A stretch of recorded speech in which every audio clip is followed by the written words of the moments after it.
Tapi sekali lagi, kadang-kadang mereka itu di situ tuh cuma sekedar mau istilahnya pom-pom. Wah, saham ini bagus, kemudian posting gini-gini, belum tentu dia beli. Jangan-jangan kita exit liquidity mereka gitu loh, karena mereka udah akum gitu loh. Jadi boleh dengerin dari grup-grup WA, dari manapun boleh. Sekali lagi tetap harus kuasai dengan technical analysis dan fundamental.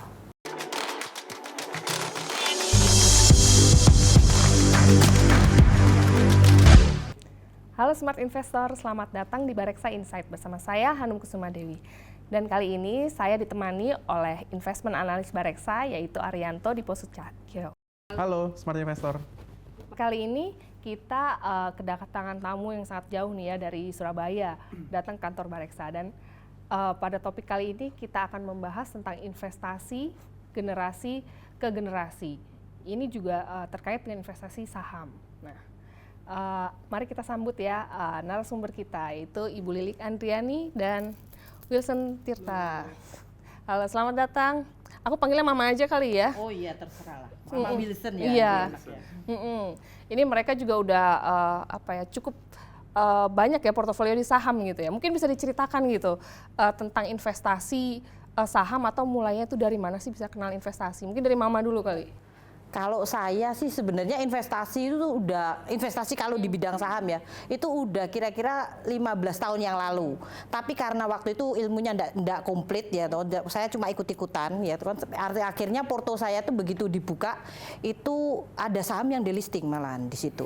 Tapi juga bukan hanya itu, saya juga ada saham yang naik berkali-kali lipat karena nggak tak lihat. Jadi intinya kan waktu itu karena nggak ada ilmunya, jadi saya beli saham, tak taruh tidur dan nggak pernah tak lihat. Tapi karena sekarang anak saya itu berkecimpung di saham, tak lihat dia konsisten di situ dan dia semakin seneng, semakin tertarik di situ, akhirnya saya kembali lagi ke saham dan saya belajar 3 tahun terakhir ini ya. Alhamdulillah sih, maksudnya lumayan, maksudnya dari penghasilan udah bisa konsisten dan itu bisa dijadikan untuk trading for life sekarang. Tapi kalau masalah investasi, saya tuh ngajak anak investasi itu dari kecil. Dari mulai mereka kecil gitu, mereka dulu sering tak ajak misalnya untuk mainan itu, monopoli. Jadi kan itu kan main tuh, walaupun dia kelihatan kaya tapi kan hanya sekedar mainan game ya. Terus kemudian baca buku Keluarga Super Irit supaya dia bisa ngerti nyari duit itu susah gitu-gitu. Terus kemudian anak saya mulai bisnis ya, mulai dari kecil. Wilson tuh bisnis dari SD ya, bisnis nyewain pensil ke pensil warna ke temen-temennya gitu-gitu ya. Ya kan, terus kemudian bisnis jualan Hot Wheel mainan, jualan hamster gitu kan. Tapi bangkrut karena hamsternya makannya lebih banyak daripada pendapatan dia. Terus juga investasi berikutnya dia franchise makanan. Ternyata dari franchise itu tulisannya itu kan bisa dikatakan misalnya kita bisa jadi business owner, bisa jalan-jalan. Kenyataannya kita yang dikerjain. Kita harus bangun pagi, kita nyiapin semuanya, dan malah kita yang jadi maksudnya lebih susah daripada punya franchise. Jadi kalau misalnya mau bisnis atau mau saham, yang penting tahu betul apa yang mau kita lakukan, apa yang mau kita investasikan. Oke, itu dari Mama ya. Ini kan kalau kita lihat dari survei gitu ya, ada dari survei Experience tahun 2019 itu kalau nggak salah dia mengatakan kalau 76% responden tuh bilang generasi Z tuh kurang gitu, mereka ingin dapat ilmu keuangan gitu. Nah, kalau Wilson sendiri merasa nggak? Tadi kan katanya dari Mama dulu udah diajarin macam-macam bisnis. Kalau Wilson sendiri gimana nih? Iya sih, Wilson sih dulu pelan-pelan diajarin sama Mama. Jadi memang kadang saat liburan itu biasanya kita diajak main itu monopoli. Iya, monopoli. Ya. Monopoli itu terutama paling penting. Kenapa? Karena kan diajarin kalau bisa bangun hotel di sini. Kan ceritanya namanya mainan game kan asik tuh dulu. Kalau lewat kadang harus bayar sewanya kan, bener kan? Nggak punya duit dihipotekan. Ya kayak gitu. Jadi inget banget tuh mulai investasi awalnya dari situ nih diajarinnya. Terus akhirnya mulai SD itu diajak dari, kan waktu Kak Wilson sih dapat uang pertama itu kan dari uang jajan 1, sama yang kedua saat Imlek kan pasti dapat namanya angpau tuh. Nah, apalagi pas ulang tahun. Nah, itu Wilson sering kumpulin tuh. Tiap tahun kumpulin, terus waktu SD diajarin sama Mama itu untuk pelan-pelan investasi di reksadana awalnya. Iya, di reksadana. Terus seiring waktu setelah dari reksadana, Wilson mulai kenal saham itu kira-kira baru tahun 2017. awalnya itu diajakin teman untuk ikut salah satu saham IPO lah. Diajakin untuk invest di situ. Ikutlah pertama kali, modal kecil waktu itu. Ternyata waktu itu sahamnya itu digoreng lumayan tinggi lah. Berhasil exit di atas juga, jadi alhamdulillah dapat uang. Akhirnya waktu itu coba invest di saham-saham yang blue chip dari situ. Dari situ terus tak tinggalin, baru buka lagi itu kurang lebih tahun 2020 waktu COVID itu. Nah dari situ ternyata lihat, wah lumayan juga nih ada modal nih. Yaudah akhirnya pelan-pelan ya ada ya untungnya waktu yang crash itu ternyata masih ada yang hijau, jadi lumayan lah bisa di TP juali dulu terus ambil lebih bawah lagi. Wah, menarik banget deh. Tapi mau tanya deh, kan tadi kan 2017 coba tuh IPO tuh. Iya. Nah kan Mama kan sebelumnya udah sempat main saham tapi ditinggal aja gitu. Gagal gitu ya. Nah itu pas mau coba IPO bilang ke Mama dulu nggak nih? Kayak, Ma aku mau coba invest nih. Bilangnya ke papa. Kenapa? Karena kan gini, kalau namanya Mama kan udah dipakai di tempat lain lah. Nah kan dulu belum punya KTP, jadi pinjam KTP papa. Untuk ikut sama IPO itu, untuk membuka RDN kan waktu itu dulu. Ya udah ikut. Begitu caranya dulu. Tapi waktu itu Mama nggak dikasih tahu ya mau coba. Udah waktu itu.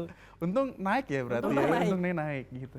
Kalau Wilson ini orangnya sebenarnya hemat ya.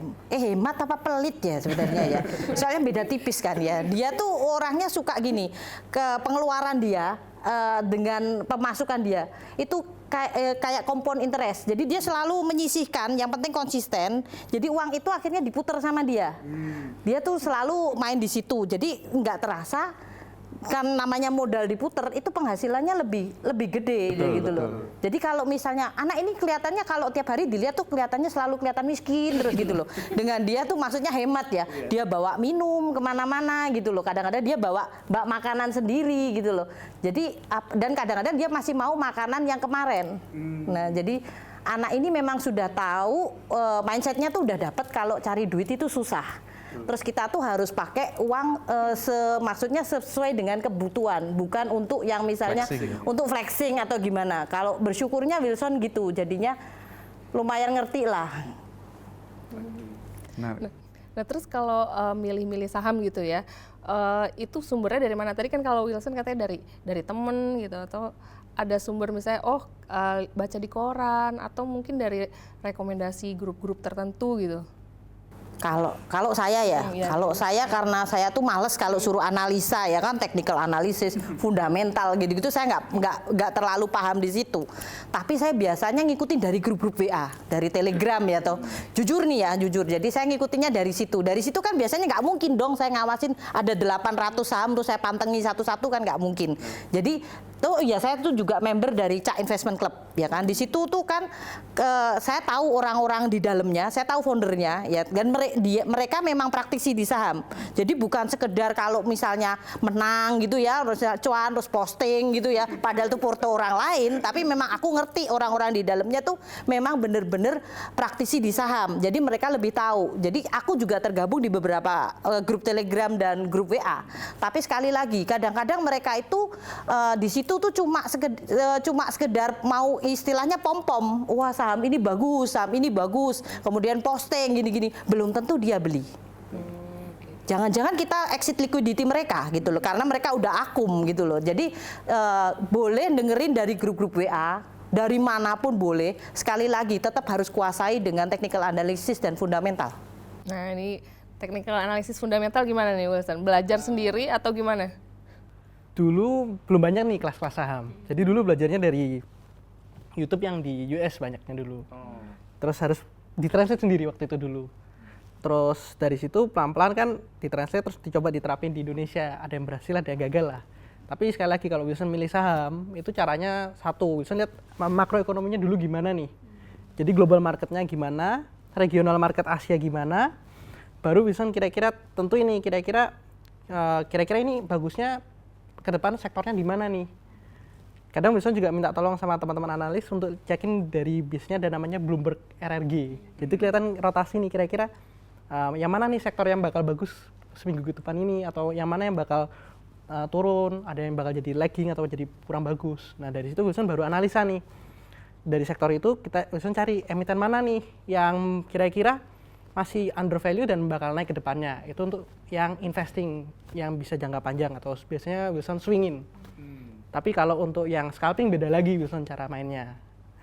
Kalau scalping Wilson biasanya lihat dari namanya running trade nih, ya harian. Soalnya kan namanya scalping cuma bentar-bentar aja, kadang cuma 17 detik udah keluar. Wow. Jadi cepet-cepetan. Detik. Detik. Soalnya kan lumayan tuh, 1 tik 2 tik dah cabut. Wow, modalnya gede berarti harusnya ya.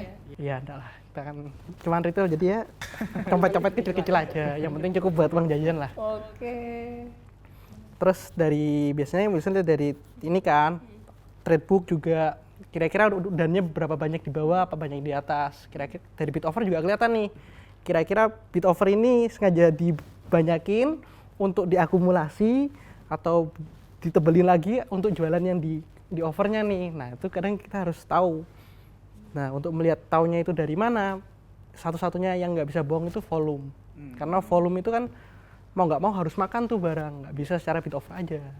Terus dilihat lagi biasanya besoknya bisa jalan lagi apa enggak, itu bisa lihat lagi dari broker summary-nya. Oh apa bener kah ini memang dimakanin banyak oleh broker ini atau broker ini gitu secara Wilson.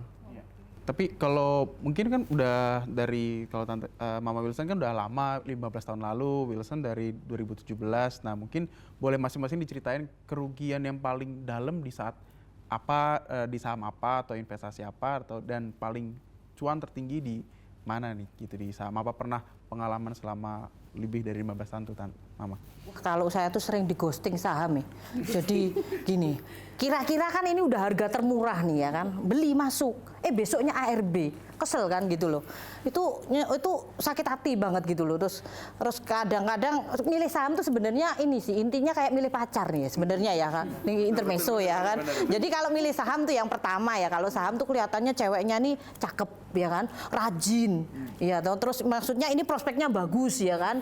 Terus kemudian circle-nya tuh mahal. Itu berarti saham yang maksudnya saham yang blue chip ya kan. Jadi susah dapetinnya. Tapi kalau ada ceweknya yang cupu gitu kan ya, ceweknya itu yang pemalu, malu-malu, tapi punya masa depan yang cerah, itu namanya saham yang under value ya kan. Terus kalau saham tuh yang ceweknya tuh agresif ya kan, terus suka bikin jantungan, deg-degan ya kan, tapi kita pengen selalu deket, itu namanya saham gorengan gitu. Kalau saham satu lagi yang saham over value, nah itu saham yang misalnya kelihatannya cakep, suka flexing, tapi kalau udah dideketi B aja. Lah itu namanya saham yang gitu. Jadi kalau udah sering sakit hati sih sama saham. Karena di market itu nggak ada sekolahnya. Jadi orang tuh bisa pinter di saham karena satu pengalaman dari orang lain. Terus dan itu butuhnya komunitas itu. Kadang-kadang kalau kita sakit hati kalau ada temennya senasib itu enak gitu loh. Jadi kita nggak sedih kan. Jadi nangisnya nangis bareng kan. Oh gue cut loss nih, gue juga kan enak kan gitu ya. Jadi nggak sakit hati gitu loh ya. Terus ada lagi yang kalau misalnya cuan gede ya lumayan lah ya. Ada kalau sekarang nih ya. Ini ngomong nggak apa-apa ya? Kita nggak ngomong sahamnya ya. Jadi kalau yang sekarang yang lagi agak enak nih, akhir-akhir ini itu ada yang ada orang yang yang berusaha untuk yang sekarang udah terkaya ya kan, itu enak itu main saham itu. Kita tuh bisa kayak setrikaan ya kan, masuk 1-2 tik keluar lagi, masuk 1-2 tik keluar lagi lah, itu enak. Dan saham teknologi lagi enak, saham komoditi lagi enak. Kalau yang lainnya ya jalan sih, tapi pelan. Nah itu loh. Balik lagi kali ke fundamental. Kalau fundamentalnya dilihat nggak kalau Mama?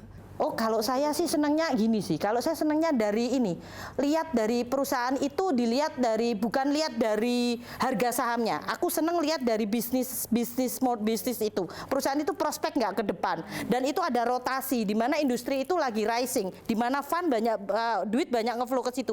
Aku ikut biasanya. Karena kan enak sih, enak rame-rame, naik gajah, daripada kita sendiri tapi berharap itu suatu ketika bisa naik. Lama. Bener. Apalagi suruh narik garis, kesuwen. Udah loh gitu. Aku enggak lah, pokoknya ikutin aja, maksudnya yang lagi berkembang, karena market itu dinamis. Nggak bisa kita diem. Hari ini kita udah over optimistis nih, ini saham ini akan naik. Pada akhirnya besok tiba-tiba buka langsung jatuh. Kan nggak ngerti, nggak mau kan di ghosting sama saham lagi, jadi udahlah. Biarin kalau urusan yang scalper yang bikin jantungan tuh biar Wilson aja deh. Nah, kalau Wilson gimana nih?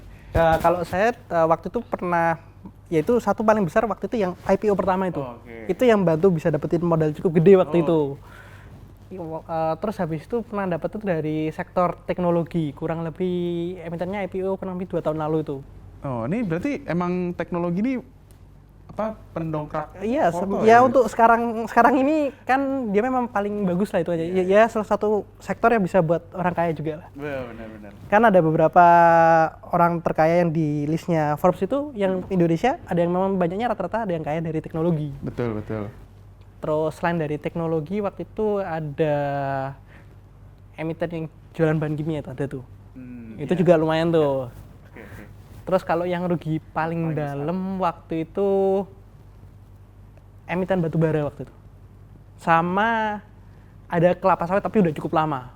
Bukan yang baru-baru ini, yang ada yang cukup lama. Kalau yang baru-baru ini lumayan lah waktu itu. Iya. Ini familiar nih dengan nama-namanya nih. Terus ada lagi yang bikin cuan, ada lagi ini emiten properti. Oke. Emiten properti yang lagi hot-hotnya. Oh, yang lagi hot-hotnya. Ya, memang emiten properti selama 2 bulan terakhir memang naiknya cukup signifikan ya gitu. Jadi memang itu pasti bisa mendongkrak portofolio lah ya. Nah, mungkin kalau kedepannya kan tadi Mama sempat bilang gabung grup WA atau Telegram gitu ya. Nah itu masuknya tuh disaranin Wilson atau memang diundang sama teman-teman Mama nih? Wah, kalau saya kan karena sekarang ini kan saya sebenarnya tujuan utama saya terjun di saham ini karena pengen support Wilson. Sekaligus saya juga invest ya ke dia. Jadi kalau dia untung, saya ikut untung ya kan. Jadi saya tuh biasanya kalau ikut ini karena satu, kan banyak tuh sekarang zamannya sosial media. Banyak yang main di situ, banyak yang main meme stock. Jadi saham tiba-tiba dipom-pom, tapi kita nggak ngerti fundamentalnya. Nah itu makanya saya ikut, tergantung dari grup-grup itu. Di sosmed kan banyak tuh, ikut ini, daftar aja ikut gitu loh. Baik yang bayar atau yang nggak bayar. Soalnya dari situ kita bisa lihat karakter dari foundernya itu seperti apa. Gitu loh. Jadi kita tuh bisa kepo-kepo, oh lihat gini nih enak gitu loh. Soalnya kadang-kadang kalau lost opportunity itu nyesel gitu loh. Oh mungkin bukan rezeki kita. Enggak gitu juga kali ya kan. Sayang kan kalau misalnya saham lagi rally kita nggak ikut kan gitu. Jadi lebih baik aku ikut berbagai macam saham. Nanti kalau dia trading, dia serius tuh biasanya setelah saham. Aku biasanya baca grup WA karena aku banyak nganggur kan. Son ini pom-pom ini nih gitu loh. Coba lihat loh. Dia lihat cap. Son ini lagi pom-pom di sini nih ya. Jadi aku bisa dikatain hanya baca map. Sebenarnya yang eksekusi Wilson. Berarti sebenarnya portofolionya gabung atau pisah nih, Mama sama Wilson? Oh saya bisa. Ada ini nggak saing-saingan gitu misalnya, oh porto Mama nih udah lebih kenceng daripada Wilson atau gimana gitu? Yang pasti Wilson harus mengakui kalau saya juara saham. Wah, tuh. Karena kemarin saya menang ya, juara 1 ya, Kompas 100 ya. Jadi walaupun itu saya percaya kan satu ya, ada teori Lee Ka-shing, ya orang terkaya di Hong Kong. Itu yang supirnya pun bisa pinter gitu loh. Lah saya karena Wilsonnya bisa saham, saya di sebelahnya.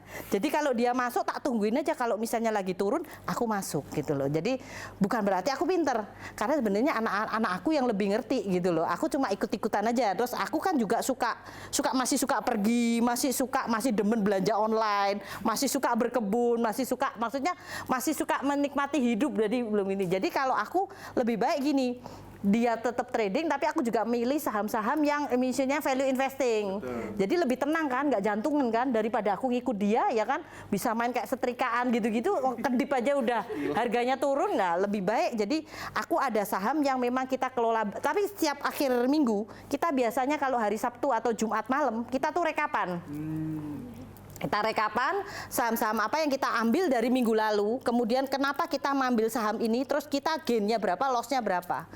Jadi kita berusaha untuk administrasi tertib. Dari situ ketahuan nih, oh kenapa kita gagal di saham ini? Oh ya karena kita terlalu greedy, kita pasang posisi terlalu tinggi. Loh kenapa kita kok segini untungnya belum maksimal? Lah mamah biasanya kan dia gitu. Lah mamah belum waktunya TP udah TP. Aku kan kalau apalagi kalau misalnya saham udah lama merah tuh, mata sakit ya terus terang ya. Gatel ya kan. Jadi kalau udah TP habis gitu rally kenceng. Kesel lo beneran lo itu di situ. Itu sering terjadi Mama memang? Oh sering, kalau itu sering gitu loh. Jadi kalau dalam saham tuh kita beda style, tapi kita sebenarnya tujuannya satu, yaitu adalah make money dari situ. Berarti yang paling agresif siapa nih? Berarti Wilson atau Mama? Oh Wilson. anak muda. Oke, tapi kalau misalnya investasi ini, biasa kan kalau orang investasi itu punya tujuan gitu ya. Sebenarnya apa sih tujuan keuangan gitu dari Mama dan Wilson gitu? Kalau saya AMC, buat anak, mantu, cucu. Jadi paling enggak aku tidak, maksudnya mereka tuh hidupnya lebih baik dari aku gitu loh. Ya udahlah, mama segini aja udah merasa udah cukup lah ya. Tapi anak kan punya masa depan yang lebih panjang, dan mereka kan jangan sampai kita kasih duit kena inflasi habis buat bayar ini kan biaya-biaya segala macam. Jadi kalau aku lebih fokus ke anak-anak. Kalau Wilson? Saya pinginnya satu ya, financial freedom yang pasti, satu. Terus yang kedua kan kenapa investasi juga kan, soalnya pengen belajar juga, pengen mendalami capital market yang lebih dalam. Karena nggak cuman di saham aja sih, capital market itu luas sekali. Dan dari situ ternyata duitnya nggak cuma di saham, memang banyak tempat-tempat lain di mana kita bisa dapat duit. Terus yang ketiga pasti ya karena dapat cuannya sih. Oke. Tapi punya target nggak? Aku mau, maksudnya pensiun muda tuh di usia segini nggak mau kerja lagi gitu misalnya. Nggak ada pingin target pensiun sih, karena banyak orang-orang yang di capital market ya memang banyak udah berumur dan masih kerja terus tetap. Jadi memang di situ ya, Memang passion juga passion ya. juga di situ. Oh, menarik banget. Dan kalau portofolio saham nih berapa persen, kan tadi ada berbagai investasi, ada bisnis juga gitu. Kalau di bisnis ya nggak besar, memang paling besar di saham sih sekarang. Saham ya. Iya. Dan make money paling besar juga di Iya, di saham juga. Ada nggak saham-saham kayak itu kan tadi dari trading, ada nggak yang dari dividen gitu, karena memang hold jangka panjang dan dia ngasih. Nah mungkin bisa ke Mama Wilson. Gimana? Ada, kan ada salah satu, kalau Big Bang itu kan paling tenang tuh ya. Ya jadi saya tuh biasanya kalau merah beli. Merah beli, ya. Jadi kan kita nggak kerasa tuh beli aja, maksudnya sesuai dengan duit yang ada di kantong. Karena investasi yang paling penting adalah satu, yang pada waktu itu saya punya duit ya, baru masuk gitu loh. Terus kalau misalnya kita beli under value, lagi merah beli gitu loh. Jadi yang saya lakukan itu sih biasanya. Jadi saya tabung gitu terus. Dan itu kalau misalnya saya butuh, ya itu misalnya untuk liburan atau apa ya saya ambil dari situ. Dari pokoknya atau dari karena ada dividennya itu? Dari pokoknya, tergantung pergi kemana ya. jadi kan kerja boleh ya kan, cari uang boleh, tapi harus ada, hidup tuh harus balance, harus energi itu tetap harus dicas gitu loh. Jadi boleh, tapi selama kita maksudnya masih terukur. Benar. Jadi nggak yang terlalu mewah banget, jadi kalau liburannya gitu ya. Oh enggak, sorry. Anak saya kalau libur buka just tip, gitu loh. Jadi buka just tip, ya kan. Jadi kalau misalnya libur, si kecil tuh aku kan punya adiknya Wilson ada, itu tak suruh just tip. Jadi supaya dia pertama bukan semata-mata cari duit, duit oke lah ya. Tapi kadang-kadang dengan situ dia untuk melatih conversation dia. Dia melatih untuk komunikasi dengan orang lain. Gimana itu, apalagi kalau bahasanya yang susah ya. Kayak kemarin tuh ke Korea dia buka just tip. Itu pendapatan dia lebih gede daripada tiket yang saya tak beliin loh. Gitu loh. Jadi dari just tip kan susah tuh kalau kita ngomong beli lipstick warna pink apa salem apa lah, itu ngomongnya dalam bahasa Korea kan susah karena anakku nggak paham bahasa Korea. Benar. Jadi bukan semata-mata kita liburan terus seneng-seneng, enggak, tapi liburan tuh harus ada something, entah itu just tip atau dia bikin konten YouTube atau apa. Jadi paling nggak liburan itu tetap fun tapi diisi dengan hal-hal yang berguna. Oke. Menarik. Jadi ada source income itu dari mana-mana gitu ya. Dan pembelajaran juga ya. Pelajaran juga. Lebih penting pembelajarannya. Gitu. Pernah nggak sih Wilson sama Mama nih punya pandangan, oh saham ini lebih bagus daripada saham ini gitu. Sering berantem nggak tuh kayak, oh harusnya saham A nggak usah saham B gitu hari ini. Gitu. Pernah waktu itu malah jadi gini, perbandingannya itu ada 2 kali main kayak gitu. Waktu itu bank besar sama emiten properti, cepet mana nih? Iya. Ya kan, terus habis itu yang kedua itu antara emiten minyak sama emiten tekstil, cepet mana nih yang cepet-cepetan nih? Nah itu pas ada kayak konflik yang saham A lebih bagus dari saham B itu, siapa yang biasanya lebih ngalah, Mama atau Wilson nih gitu, ngikutin yang mana? Nggak tentu, kadang Mama waktu itu memang awal-awalnya Mama yang bener nih, tapi akhir-akhir ini yang malah ngegas. Sebenarnya di saham itu kita tuh berdua trading bareng. kadang saya jadi dealer dia. Kalau dia pergi, mesti dia selalu ngasih instruksi ke saya. Boleh dilihat nanti di WA ya. Mah, pasang bit tebel di sini. Oke, ya kan. Mah, nanti kalau ini di sini tarik. Oke, gitu kan ya. Mah, hajar 3 papan. Oke, gitu ya. Nanti kalau udah pulang dimarahi. Mama kenapa enggak? Mas saya dulu kan sudah sesuai instruksi. Lihat dong kondisi market, kata dia. Yo wis lah, namanya terserah. Orang kan beda kalau orang lihat dari HP sama orang lihat di monitor itu kan beda lah. Aku kadang-kadang dia kasih informasi nggak jelas, jadi sering habis gitu rugi kan. Nah, mulai uring-uringan gitu loh. Jadi ya itu sering terjadi, tapi saham juga yang menyatukan kita. Betul. Jadi kadang-kadang kalau kita lagi jalan nih, kita gibain orang, katanya denger-denger itu mau merger loh. Oh iya mah, ini dengernya mau gini, mau ada right issue di sini. Mama siapin duit, nanti harus tebus. RI-nya lebih mahal daripada harga sahamnya. Oh gitu ya, oh iya. Kalau gitu jangan banyak-banyak duitnya mepet gitu ya. Udah, nanti ada lagi, nanti dia cerita gibain siapa lagi. Jadi itu akhirnya bukannya harus kita jadi jauh. Jadi aku paham dunia dia, teman-teman dia. Aku tahu masalah dia lagi maksudnya lagi cut loss, dan yang paling penting adalah aku bisa masuk ke circle-nya dia. Itu seneng loh, karena kalau circleku terus terang nggak asik, karena circleku isinya kalau nggak ngomongin penyakit ya kan, ngomongin keluarga atau ngomongin apa, kalau circle dia dinamis, kita jadinya lebih happy gitu loh. Merasa muda terus gitu ya. Iya, makanya itu manfaatnya sih. Oh ya, aku mau nanya nih, penting banget nggak sih karena kan kalau mendapat informasi itu apalagi dari orang-orang deket yang langsung ibaratnya sumber pertama yang terkait dengan saham itu, gimana tuh? Punya pengalaman nggak gitu? Saya pernah punya pengalaman gitu. Jadi tetap kadang informasi itu bisa benar bisa enggak. Sekali lagi filter yang paling benar adalah kita harus menggunakan flow-nya. Karena kan memang satu lagi yang nggak bisa dibohongin flow. Karena kalau dia flow kan mau nggak mau harus pakai duit beneran. Terus kalau indikator-indikatornya kan bisa dikecoh. Misal tiba-tiba mau tarik bisa dikacau. Technical pun kadang masih bisa ditipu nih, digambar kan. Tiba-tiba di breakoutin tapi false ternyata ya kan. Dibikin jatuh ternyata dia cuman mau ngeringin barang lagi di bawah, kan kita nggak tahu nih. Nah makanya tetap harus dianalisa lagi, nggak bisa langsung diterima mentah-mentah nih. Makanya kadang kalau perlu conviction ya satu lagi kita bisa nanya ke analis kan ya kan. Terus habis itu kadang ya dari grup-grup WA, salah satunya kayak dari Cak Investment tuh kadang bisa nanya nih kan sama sharing nih kalau di Cak Investment. Kan nggak cuma satu arah nih, kadang karena di dalam situ memang ada yang kompetin main dan udah kira-kira udah punya pengalaman main yang lebih lama daripada kita. Oke, jadi itu ya pengaruhnya komunitas, jadi bisa sharing itu dan cross check sebenarnya ya. Betul. Bener atau enggak, jadi enggak ini sendirian gitu ya. Kadang gini, informasi yang didapat walaupun dari owner kan memang nentuin mau dibawa kemana. Owner tahu, tapi kadang-kadang kita nggak ngerti kapan. Kan nggak mungkin dia ngomong, sebenarnya udah waktunya masuk, habis gitu 3 hari kemudian turun, 2 hari kemudian. Karena nggak pasti dia masuk, terus kemudian besok malam itu juga TP atau besok TP kan nggak ngerti. Kadang-kadang konsolidasi dulu, nunggu dulu, dan sabar lah, itu yang susah. Sabarnya tuh kita nggak ngerti. Ya memang pada akhirnya dibawa ke situ, tapi kapan? Nah kadang-kadang gitu. Nah kadang lagi juga bisa tiba-tiba ternyata informasi itu bocor, nggak jadi, dirubah lagi cara mainnya, wah itu beda lagi udahan. Nah, makanya kan memang harus di cross check bener nggak nih informasinya. Oke, jadi jangan asal terima ya, jangan asal terima. Dan terutama jangan malu nanya di komunitas. Jangan malu. Ya.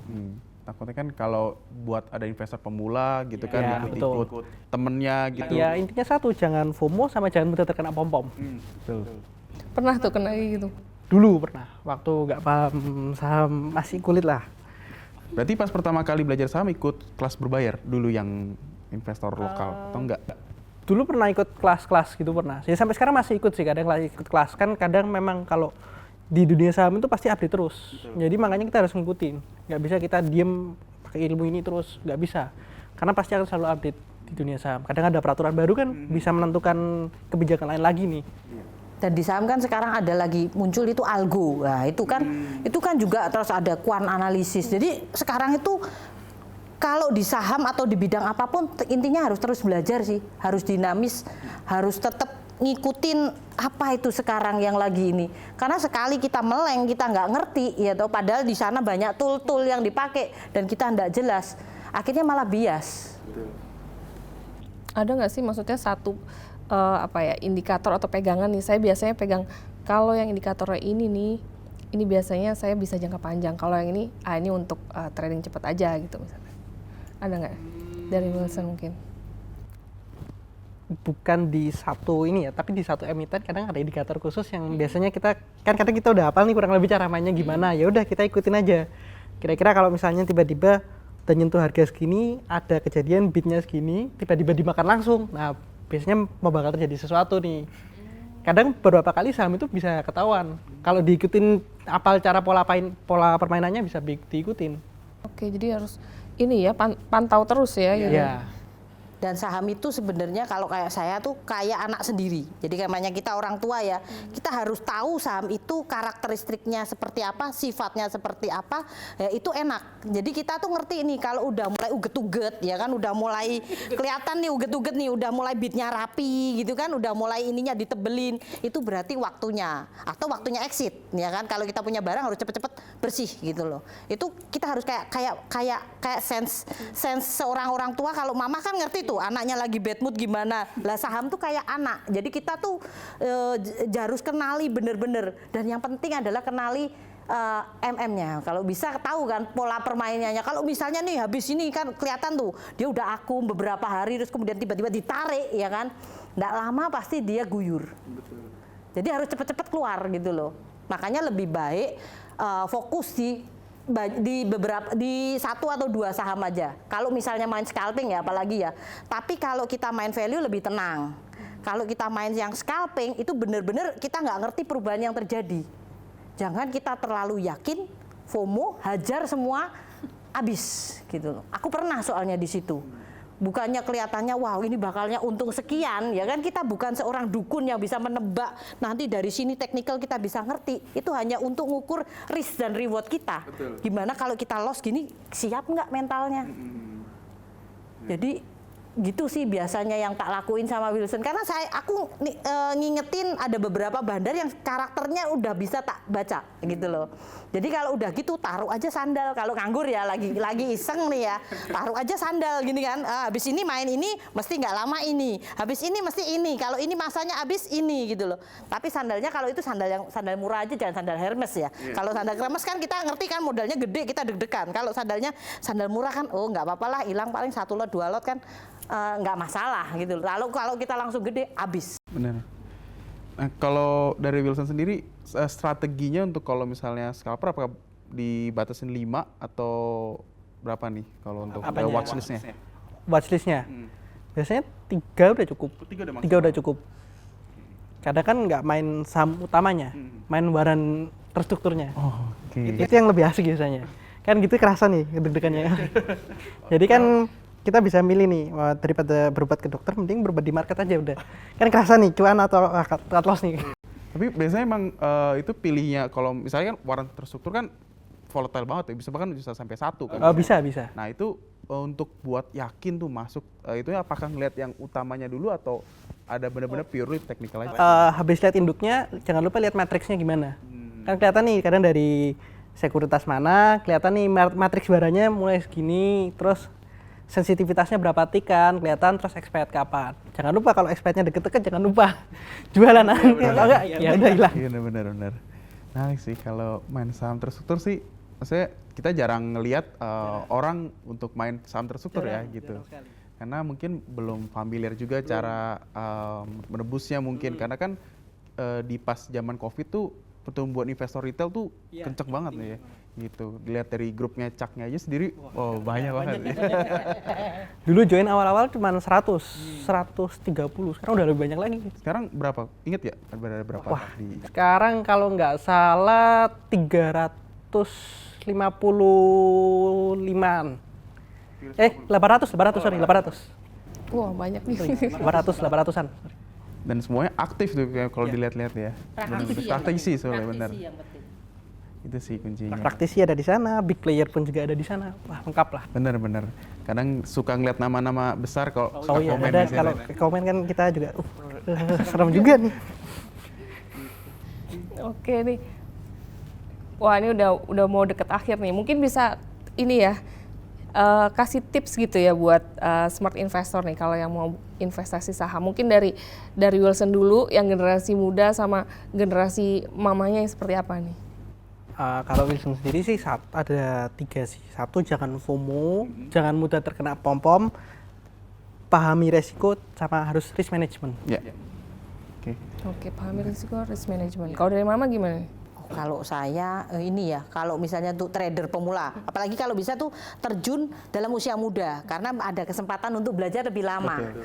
Nah, kalau saya sih yang kalau buat trader pemula adalah satu, kalau kita itu jangan pakai uang panas. Intinya kan kalau saham tuh mensana in corpore sano. Jadi kita tuh harus tetap sehat, baik jiwa maupun badan. Jangan sampai kita jantungan gara-gara mikirin margin atau mikirin utang pinjol gitu. Jadi harus pakai uang yang bener-bener uang yang memang kita agendain untuk kalau misalnya something happen kita siap. Yang kedua kita harus terus belajar TA dan belajar untuk fundamental. Belajar karena saham itu dinamis sekali. Harus aktif berjejaring karena kita harus belajar terus. Kan belajar sekarang banyak nih. Ada belajar di grup-grup bisa atau belajar di Google bisa, di YouTube bisa. Pokoknya sarana untuk belajar tuh banyak. Terus yang ketiga adalah kita harus ini nih. Apa namanya? Kalau psikologi kita lagi tidak bagus, jangan trading. Jangan trading, apalagi kalau udah 2 kali cut loss, udah hari itu juga kan enggak trading kan enggak apa-apa, toh tetap hidup gitu loh. Yang keempat adalah satu, tuh kalau lagunya Wilson ya, Wilson tuh kalau ngatain aku ya kan, kalau aku lagi lemah karena apa, sering dikatain mama tuh lemah karena belum waktunya TP udah TP ya kan, atau kalau gue lagi down karena saham saya turun ya kan, Wilson selalu ngingetin 2 lagu. Selalu nyanyi di deket saya kalau dan itu jadi kayak menghibur ya. Itu adalah lagunya Jangan Menyerah. Jangan menyerah, jangan menyerah. Ya kesel sih, tapi ya oke lah ya. Terus yang kedua adalah lagunya ini. Apa? Manusia apa kuat. Manusia kuat, Ya, itu kita gitu, jiwa-jiwa yang kuat itu kita. Ya itulah namanya Wilson ya. Jadi aku tuh kalau trading berdua sama Wilson tuh happy karena aku jadi paham dunia dia. Terus jadi maksudnya kalau sedih ada yang hibur gitu loh. Dan satu hal ya, aku jadi tahu duit anakku ada berapa ya kan. Itu yang penting. Kontrol ya, Mama. Dia bisa bantuin untuk money manajemennya. Iya, benar-benar. Ya itulah tadi obrolan kita bersama dengan narasumber kita kali ini. Semoga bisa bermanfaat bagi smart investor semuanya dan sampai jumpa di Bareksa Insight berikutnya. Jangan lupa like dan subscribe ya. Sampai jumpa. Thank you ya semuanya ya.